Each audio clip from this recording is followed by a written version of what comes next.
comes in. Steph Curry's the greatest 3-point shooter of all time, right? But he showed you that it wasn't just because he was like, I'm the greatest 3-point shooter of all time, right? Whereas in music, you could conceivably win at something like over and over again, but that doesn't mean that you're going to have any success with a hit, or because it's about a song pleasing someone quickly, right? You know, that's the idea.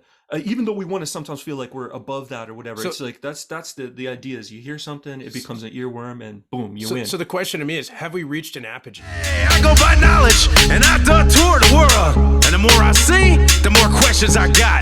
But things are getting crazier. Misinformation is everywhere. So I'm on a mission to find the best minds with answers on how we fix it. It's time to drop some knowledge. Let's go. Dude. This is episode 2 of my podcast, and I can't tell you how excited I was to find out who my next guest was going to be, but this is where it gets crazy. So I called him up. Turns out he was in Vegas. Turns out he lives in Vegas. So we're literally on the phone. An hour later, he's in my studio. This is Mark Pelli. What's up, guys? In case you don't know or have been living in a rock the past decade, his song is literally, I would argue, probably one of the most streamed songs in the last 20 years. Is that fair? Somewhere around there, yeah. Yeah, it's pretty crazy. I would say in the last 20 years, it's got to be top 10. It's I'm not sure if it is top 10, but it did pretty well. So. Yeah, that's that. So he's part of the group Magic, and they had a song Rude, which came out, I want to say 2013. Yep.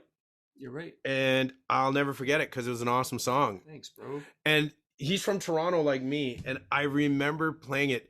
Do you know Wasaga Beach, there's a club called Bananas? I don't know the club, but I know Wasaga Beach. Yeah, so they had this big club, and I was playing it, and I remember playing your song, and everyone just going crazy. They liked it? Okay. Oh, man, good. I remember. And this is like, you know, and I remember reading that you guys were from Toronto. Yeah. And I remember like, oh, wow, that's so fascinating that this song is so worldwide and so massive. And here I am in Wasaga Beach, not far from where I grew up as a kid. Right. And now, where'd you grow up exactly again? I grew up in Mississauga. Yeah, same here. No, yeah. So weird, right? Mississauga. Mississauga. So we were like, I mean, I only went to elementary school. I moved out west, but you know, Burnham Thorpe and Fieldgate, that area. Yeah, I do actually know exactly where that is. That's where I grew up. That's close by me too. No way. Yeah. And now you're literally 15 minutes away from me in Vegas. It's just insane. That is the world, the universe, and he loves Whitney, and yeah, I do love Whitney. And as a lot of people know, I incorporate I Will Always Love You is like a huge part of it's one of the most well-known parts of my DJ set where I get the whole crowd into it and sing along. So cool that, and we met in the most fascinating way, which was on TikTok. I know. And the sheer irony of it is we both dislike what the algorithms do to music and how industry plants. And it brings an important question of what happens in the music industry, whether it's algorithms or industry plants, and the money factor. Totally. I mean, you've got the industry is being gamed, and you know, I don't think the average consumer understands just how much gaming actually goes on. The extent to which it's being gamed. Yeah, I think that's true, bro. Yeah, unfortunately, it's set up. It's unfortunate. Yeah. We all want it to be set up more objectively, I suppose we could say, but unfortunately, it's not necessarily that way.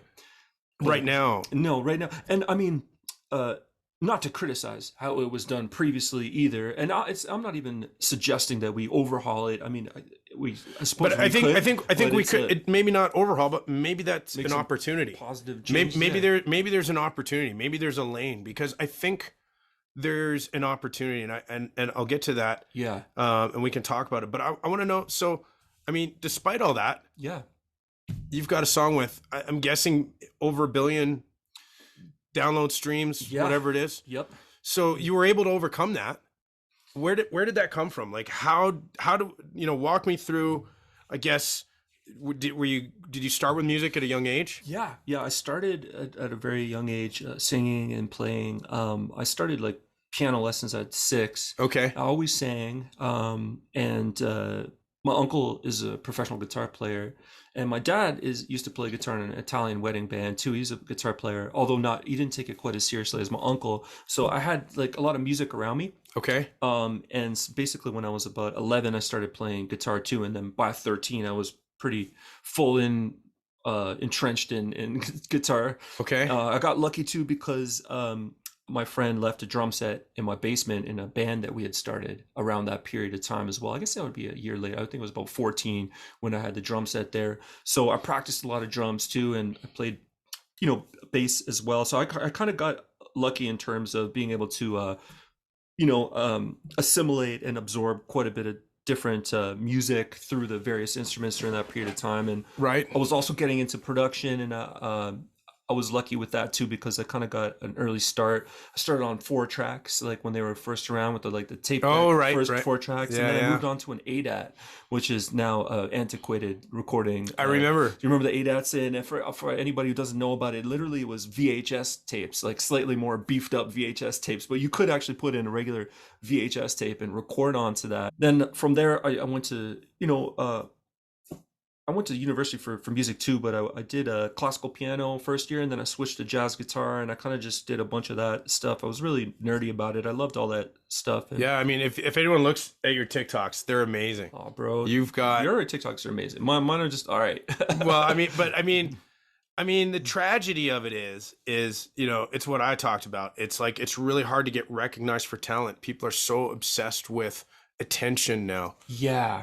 And I don't want to say I'm trying to be careful about it because I don't want to sound like I have sour grapes about it, because personally I did get very lucky. I see myself as lucky. Like I don't see it's like, oh, I deserve this because I played different instruments or whatever, because there's a lot of people who worked hard at music and do different things. So but in terms of like this new, like everything becomes antiquated, right? So my Instagram's pretty decent, but then when I get on TikTok I see like no one really cares, but it's because I have to like start again afresh, which is incredibly humble of you, which is really cool, bro. We all got to do this. We got to connect with because I realized like I could also make the decision like, I'm not getting on here, I'm gonna forget this platform for sure. But if I do that, then I'm not gonna be able to connect with any of the younger people that enjoy music, that are also passionate about music, right?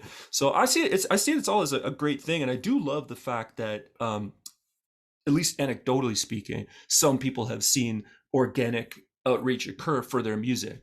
Like if you don't got too much money to throw behind it and you want to just get on a platform like this and just post all the time, and some people have succeeded that way, so that's great. All the power to them.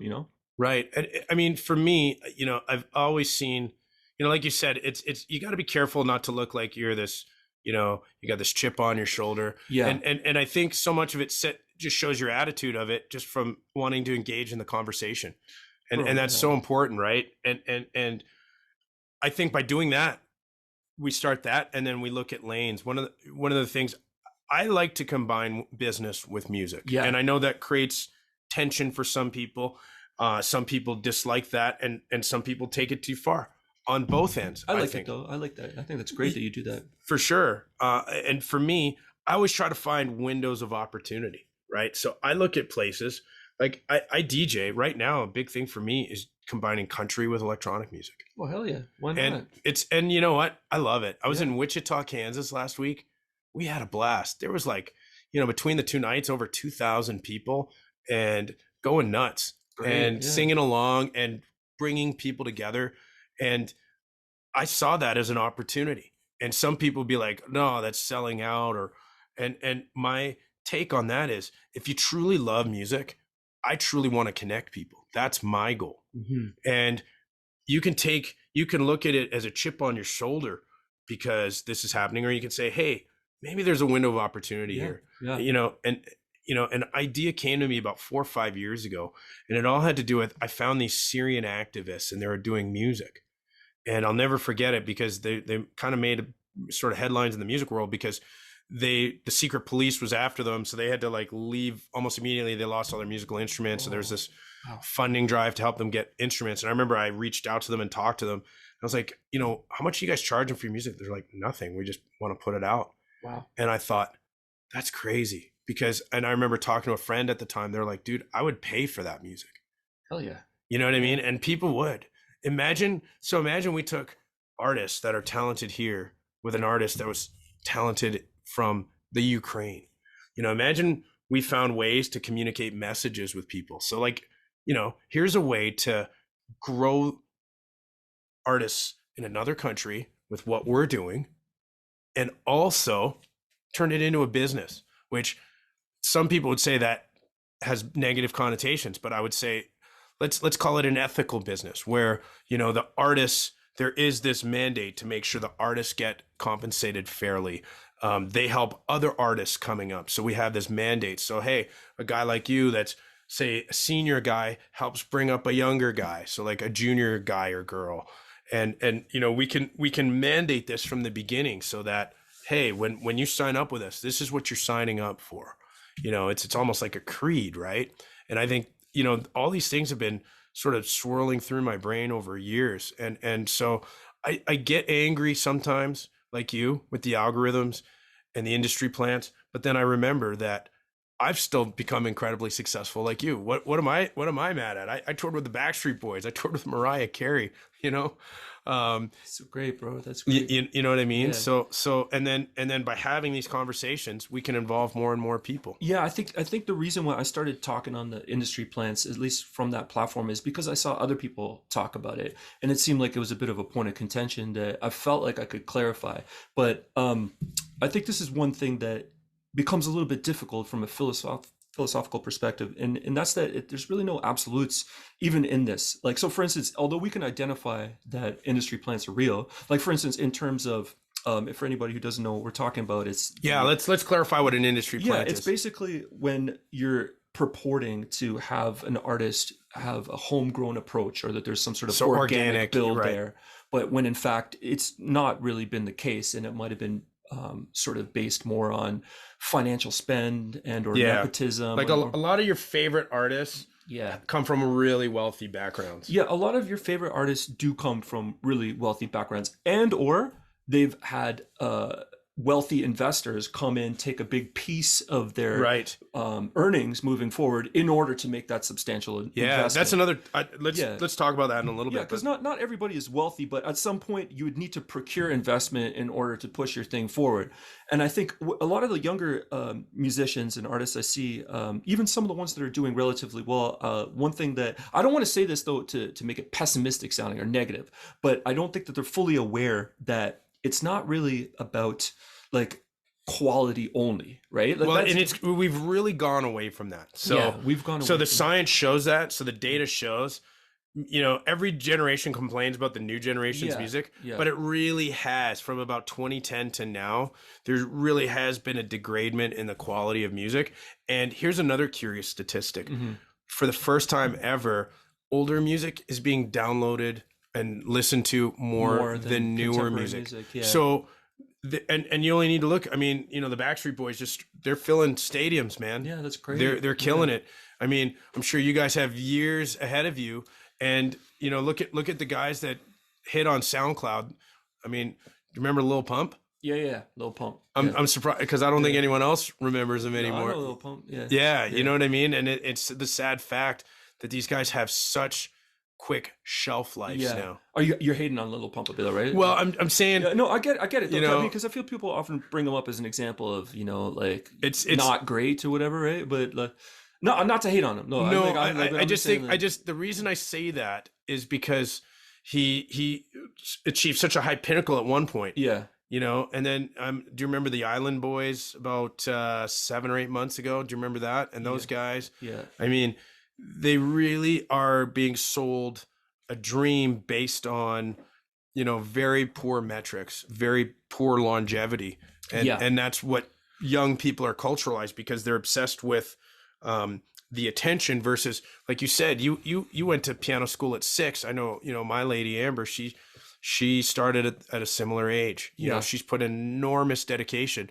She went to college for this, and she still didn't achieve even close to the level of some of these guys. Right. And I could speak on that. I think a lot of that has to do with the divide between education in music and pop music's ability to hook someone in with a catchy song. We're talking about two completely different things. So someone's musical prowess, for instance, although I'm not saying that it's entirely useless in terms of production as well as touring and many other, it sounds almost like a weird argument to say that how good you might be at music is not necessarily connected to your success. But I think we have to come from the basic idea that just because you might be really good at an instrument or possess a lot of knowledge and even multiple instruments or singing as well, doesn't necessarily mean you're going to succeed. Yeah, it's not it's not like a talent competition, where like, okay, you've proven to everyone, like the Olympics or like in a pro sport. This is where money comes in. Steph Curry's the greatest 3-point shooter of all time, right? But he showed you that it wasn't just because he was like, I'm the greatest 3-point shooter of all time, right? Whereas in music, you could conceivably win at something like over and over again, but that doesn't mean that you're going to have any success with a hit, or because it's about a song pleasing someone quickly, right? That's the idea. Even though we want to sometimes feel like we're above that or whatever, it's like that's the idea is you hear something, it becomes an earworm, and boom, you win. So the question to me is, have we reached an apogee? Because have we reached a point? Because and I'll tell you why I think that it's possible. Because even when I go to clubs now, the young people want the older stuff. They do too, eh? They want it. Interesting. They want, I'm playing to early 20 somethings, and they are singing, Why You Gotta Be So Rude. Wow, cool. They're bro. singing, they're singing Whitney Houston. Yeah. They're doing the 80s stuff. They love it. Well, there's some new great music too. Absolutely. I love Silk Sonic. My point in saying that is maybe we've taken this paradigm of the way we make pop music to its absolute furthest point it can go, and now maybe we're in need of a new paradigm. Like it's already hit the maybe zenith, and this is something like, I've asked myself. Like you could see these books, like I've dived deep into the science of music, the science of what hooks people, and from what I talked to previously, how do we connect people with music? And maybe it's a good thing that we're connecting people of different generations now with some of this older music. Maybe that's a new lane. Maybe that's a window of opportunity that artists can harness. Yeah. And maybe I think it's a good thing. Maybe we could talk about that more. I'm so excited because he's got a bunch of you haven't stopped with music. I mean, we didn't even finish your story. So tell us how did you get to Magic, and then how did you make this massive hit? And I've been writing a lot and recording a lot over the years, and singing a lot too. I did a lot of cover gigs and stuff. Taught a lot. So I love what you just said there. You did a lot of cover gigs. Yeah, you taught a lot, the groundwork. Yeah, a lot of groundwork. But it was actually a discussion I had with a guy named Rob Lanny, who works at a Coalition. He actually started that company with another guy named Eric Lawrence. His Canadian management company and record label. They're great guys. Anyway, Rob told me years ago, you got to start writing, and if you want to make some more income, because I was talking to him, because at the time I was touring a lot, we were doing a lot of great stuff, but I wasn't actually pulling in enough bread, and I was just telling him that, just having an honest conversation and just kind of being honest and expressing to him that. He said, yeah, make sure you write more. These songs are going to be your asset. So I took that seriously, and I just started hustling in the studio even more. I was deliberately trying to write hit songs. Like I wasn't coming at like, oh, let me just, I'll write it, and if I love it, then that's great. I didn't have that mentality. I thought I need to write income earning hit songs. I don't really care if I love it or not. I know this is an unpopular opinion because I love what you're saying, because I say that all the time when I teach.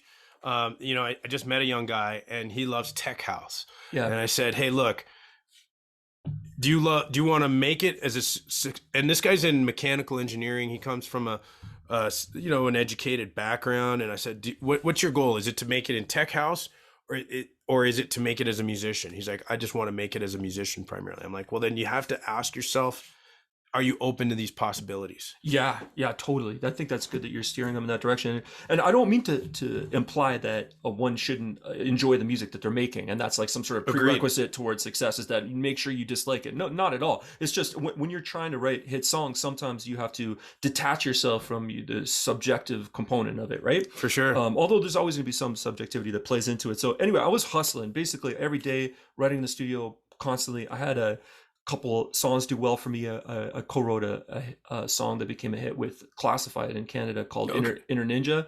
I know that song. You know that song? Yeah. I love that song. So that song did well. You wrote that with him? I mean, I didn't write any of the lyrics on that one, but I helped write the music on Oh, that. no way. Yeah. Fantastic. Yeah. And I remember My Inner Ninja. Yeah. I remember that song. So that was one of the first one I did. Then I went to LA and I collaborated with the Messengers, and I did a song for Chris Brown called Don't Judge Me.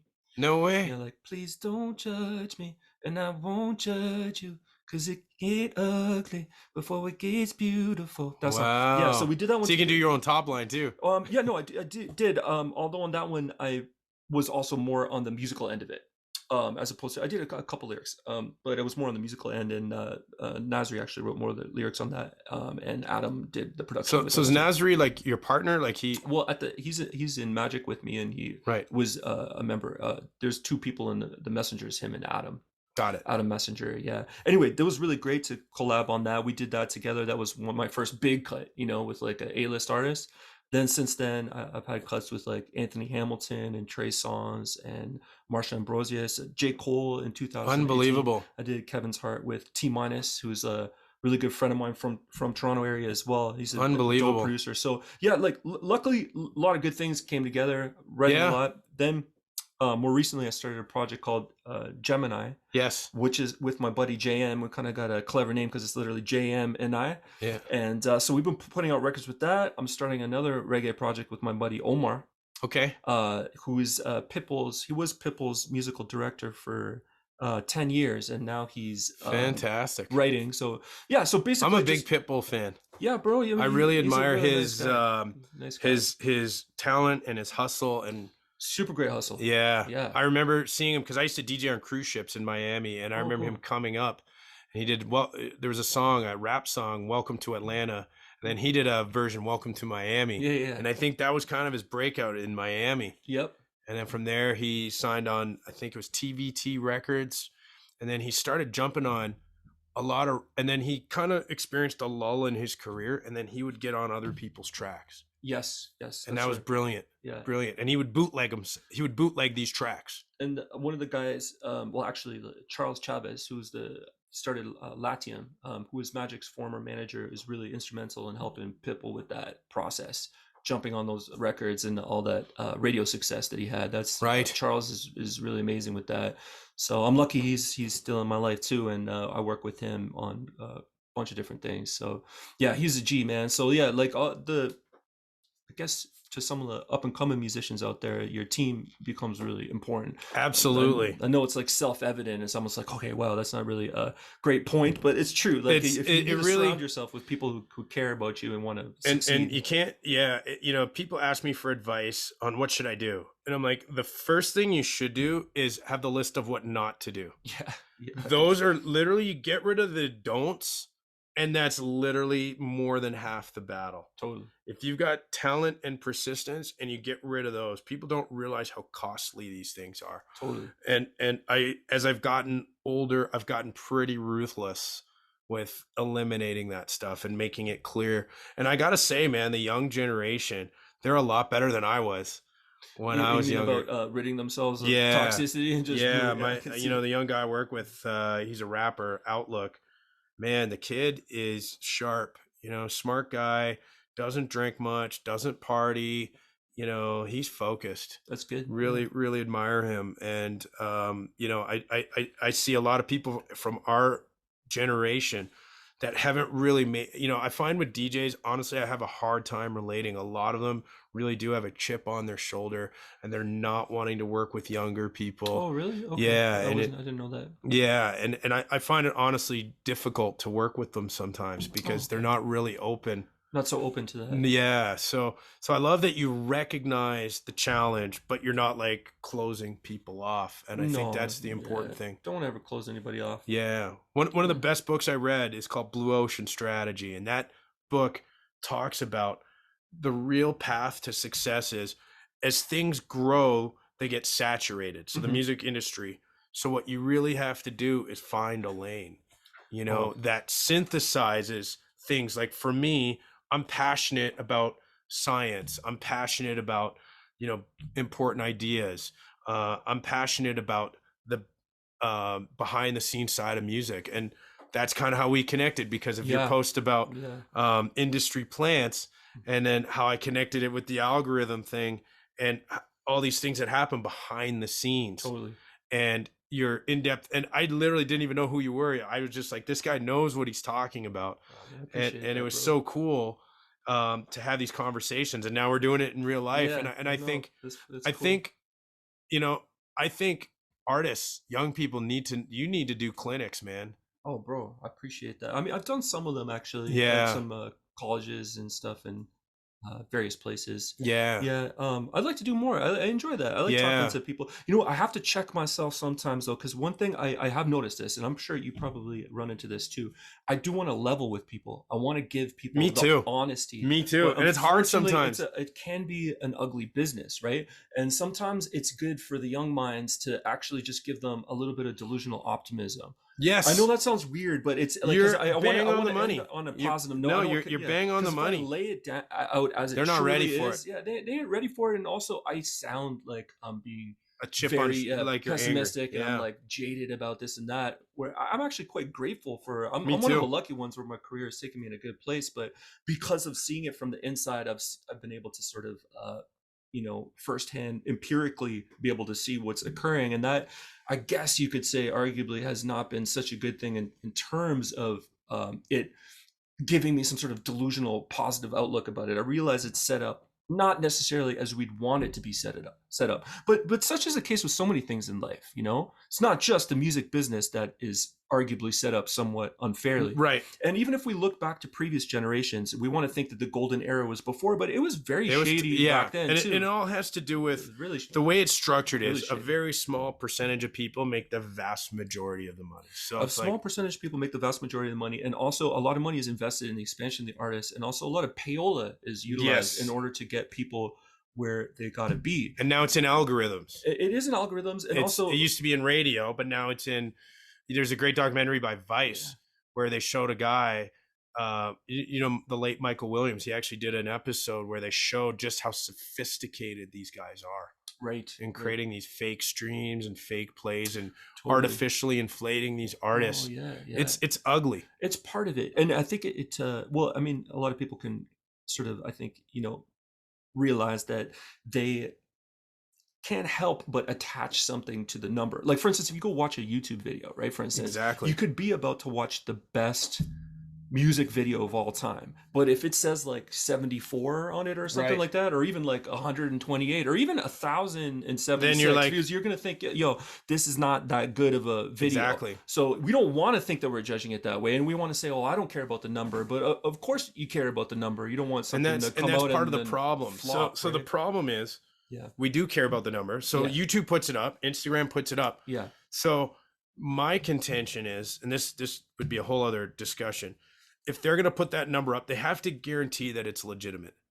If they don't guarantee that, the problem is they don't have a vested interest in doing that. They literally make more money by inflating their numbers. Are you talking about the artists or the platform? Both. Yeah. They both do. And so it's problematic. It's problematic. The only one that doesn't have an incentive to inflate their numbers is Spotify, because Spotify has to pay out these streams. Yeah. So if they have to pay out these streams, then they don't want to pay out any more than they have to. They don't want third-party companies to come and inflate numbers for them to pay out streams. Yeah, and in fact, they'll actually flag your song and take you down. Exactly. But they're fully okay with you as long as you can invest within the platform. Exactly. They'll take your money, but they don't want someone else to take your money. And I think ads, like you know, I don't think there's anything wrong with using ads to advertise and bring people, but it's so hyper competitive, and like you said, there's payola. So payola is, back in the day, they would record labels would famously pay record label executives, or radio programmers. Radio programmers. But totally, yes. And also, if they could tell that you just were able to invest, or you had procured investment for yourself, they were likely to push it forward because they knew that you could fund it, right? Right. Someone's got to be able to fund it. The mafia was notorious for funding artists, in that period of time. And now, like for instance, if you go to Spotify, right, and you look at the creator tools available and tutorials they have for artists, they don't say like, befriend this editor and then they will play your stuff. It's not presented that way. They talk about the self-submit portal and then all the other tools that it's because they're talking in a generic sense, right? They're not going to say, because it's also illegal to accept payment for it's not, you're not actually allowed to receive it. And that's the problem with social media. It's a lot more gray.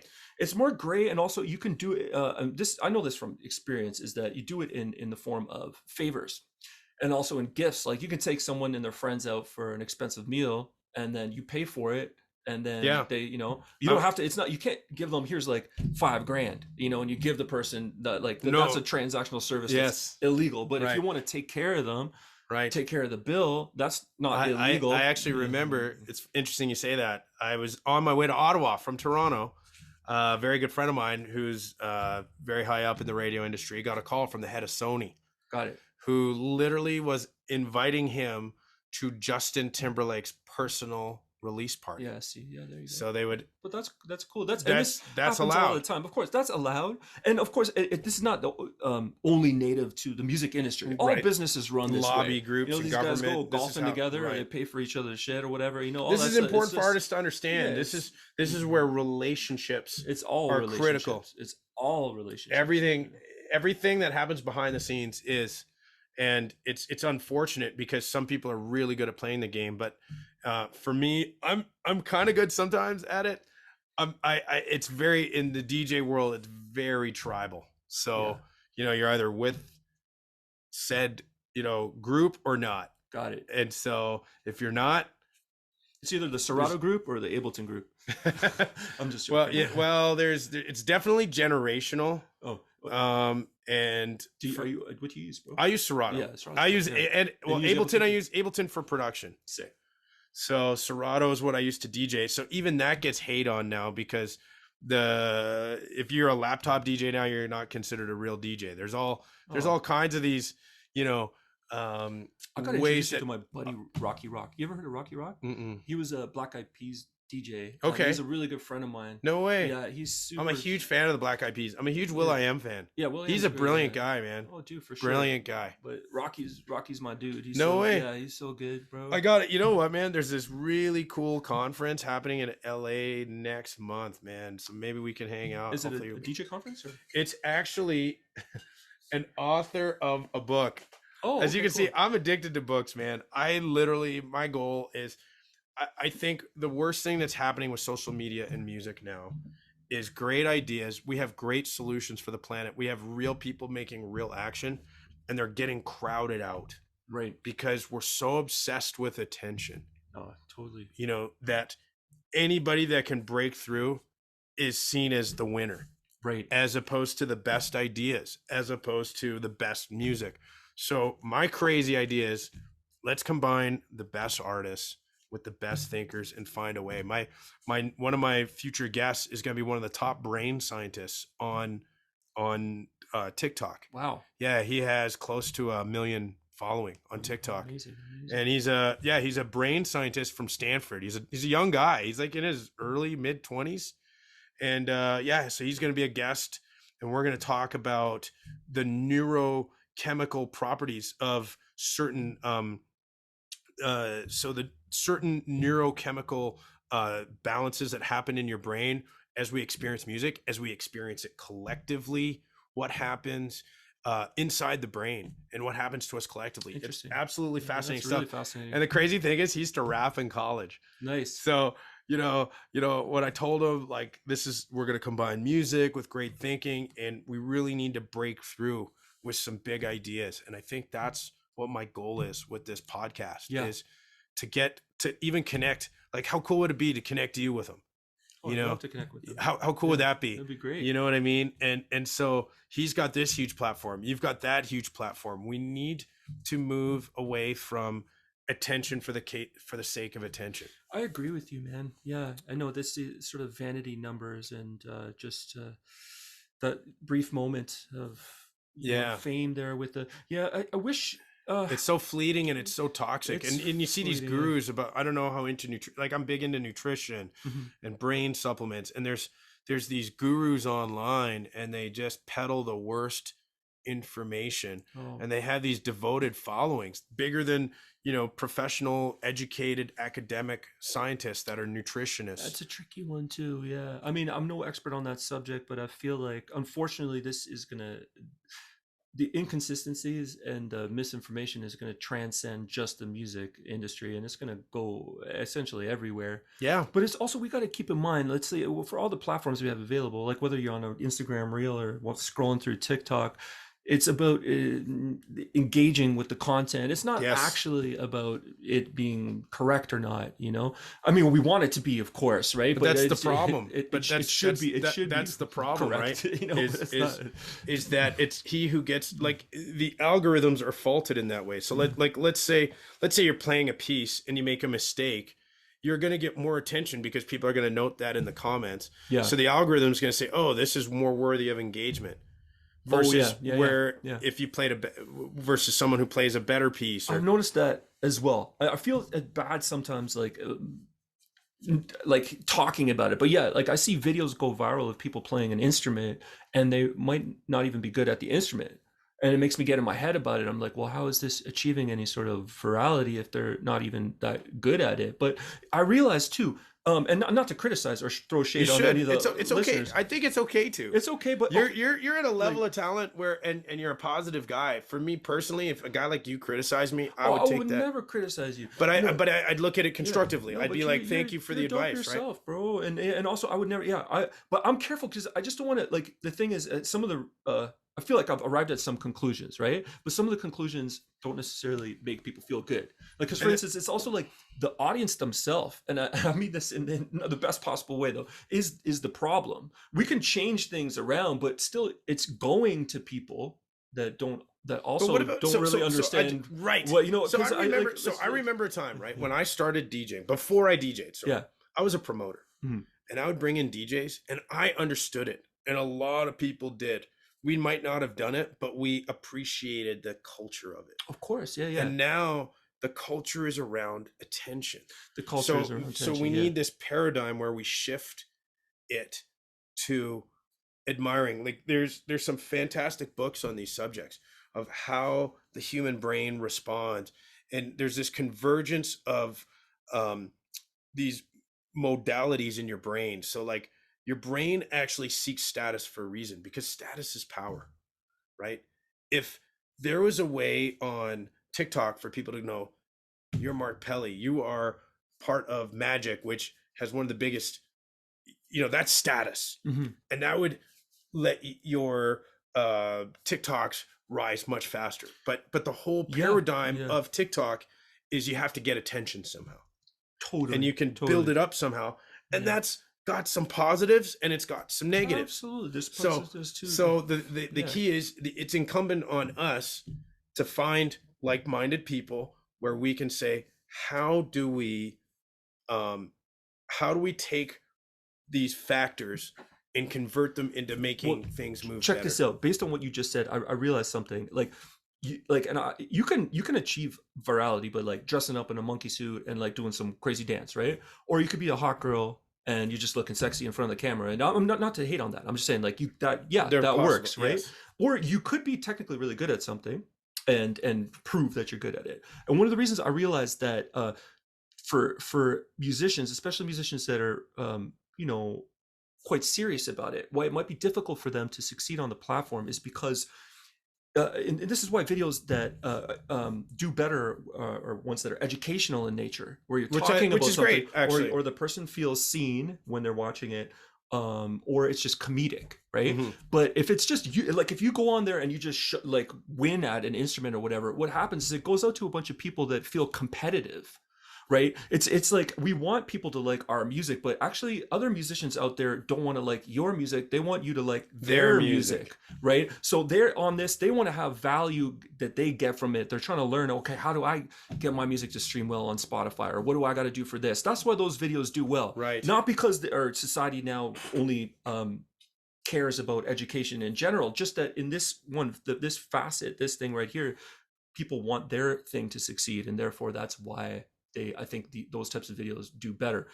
You know, whether it's someone looking really cute in front of the camera, or whether it's someone talking about what someone else ought to do in order to succeed in the business, as opposed to just showing them like let's say you're just playing an instrument or something like that, and you're just doing a good job on the instrument. The app is not really set up for that so much.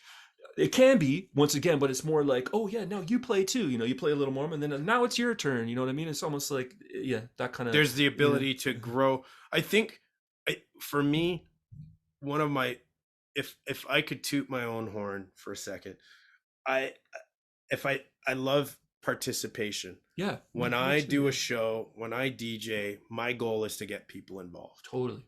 And I think that there is different paradigms in music. And for me, it's getting people to be a part of it. And I think, there's a great book right there. It's a great mentality, bro. I mean, that's what it's all about. And believe it or not, you got to bring people in. Music, at one point, you would go to a stadium or a hall, and in most cultures, music is participatory. Yeah. So you might have someone at the front, but they're almost like the conductor. They're not, the people are not there to see them. Their job is to get everybody involved. Yeah, everybody. Yeah. You know, so this is what excites me. But that's so smart. And that's really what it's all about. And that, I think that'll actually make more, and it's not like, you're not doing it deliberately out of some like weird place or having a weird, you're trying to just get people to participate. As you said, it's participatory. And something happens neurologically in our brains when that happens. I mean, you look at these huge festivals with people, and that's where I think music can grow into. Totally. I think it's a lost art. I think there's something in our evolution, music was deep and powerful, and I think it's been lost to some extent, and I think there's a way to get it back. I can see that. And that's where I've devoted a lot of my time, and I'm really excited to talk to more scientists about it. And again, these ideas just haven't been expressed because they get so crowded out by, people. And I don't want, like you said, I don't want to criticize, because there is when you go on TikTok, you do see a lot of education, and there is a lot of good information. Honestly, when I see music tips from producers and other people, I do find there's some more good than bad. Helpful for stuff sure. There. Yeah, totally. More good than bad. The ones where I find the most harmful, honestly, are on like Instagram, where you have these gurus that have amassed hundreds of thousands of followers, and they just disseminate really bad information about nutrition and health. And it's really tragic, because there's, how do you regulate it? How do you tell people, hey, this guy's a bad idea to listen to, you should listen to this nutritionist who doesn't even have an Instagram? It's so tricky, bro. It is. And at the risk of offending anyone, there's fallacies that people believe in, and they want to believe in them anyway. Exactly. Not to get into a whole argument with anyone about it, but like if you're gonna the problem. Pray to gemstones or something like that, or you feel like your astrological sign defines your personality. Right. And I'm not even saying that I know that it doesn't, but I'm saying some people really believe that. That's less harmful than someone that says you should eat this and not this, because there are people. But I'm just saying, in terms of them being led astray concerning what they think actually. I know this sounds bad too, but check this one out. So many things are about manifestation. Yes. Now, I'm not against the idea of creative visualization or manifestation. Right. I like the idea that people are dreaming big and thinking about things, but there's a huge erroneous conception that if someone is going to believe in something and then it's going to transpire for them, there's absolutely nothing real about that. I mean, in my personal opinion, of course, someone else could be like, listen, I dreamed this and it came true or whatever. And people want to believe that. That's the problem. My dream is to be a music, if my son or daughter, I mean, I have a son, but if they said, I want to be a musician, Dad, it'd be easy for me, because, both his parents are musicians, Right. and we can say, hey, this is what your mom went through, this is what your dad went through. You got to just tell him the you path, know what I mean? But we'll be able to carve him. He'll have a tremendous advantage. Totally. But to the average person, I was just hired. Like, I actually have a consultancy, and I was just hired by a mother to talk to her daughter. And I said, she told me this type of music she wants to get into. I said, you got to know what you're really up against. Yeah. And so you're right. It's very much a challenge. Man, we had such a good conversation, but I know you got to get to LA. Yep. This is Mark Pelli, folks. Wealth of information. Incredible. Check out his new music, JMNI. Yeah, Gemini.